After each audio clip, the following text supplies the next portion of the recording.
Là, spécifiquement pour la Philharmonie, il faut distinguer les deux, donc la sécurité privée, la police nationale, qui est évidemment en renfort, mais comment on le fait à toute date particulièrement sensible, sur tout événement particulièrement qui peut attirer des violences. Et ça, on savait, c'est ce que disait Muriel. Il y avait des alertes de lancer. Vous le disiez aussi, et c'est la base de tout. Un État qui veut pouvoir protéger ses concitoyens, c'est un État qui a une police qui est forte, une justice qui est forte.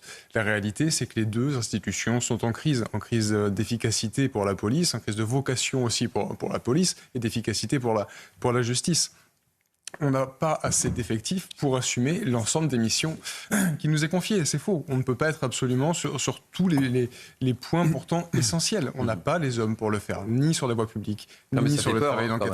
Évidemment que ça fait peur. Mais quand je vous parle de crise d'efficacité de la police nationale, c'est évidemment vrai pour les violences religieuses qui explosent et on ne peut pas assurer une sécurité permanente partout. Et de toute façon, la solution de fond, elle vient pas de l'action policière.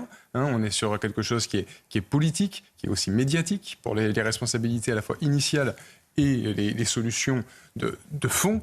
Maintenant, c'est certain que si vous ne dotez pas la police nationale d'un effectif plus fort, alors même que les violences augmentent continuellement, on travaille avec un effectif constant depuis bientôt 20 ans, quand tout augmente, les infractions et aussi les violences religieuses.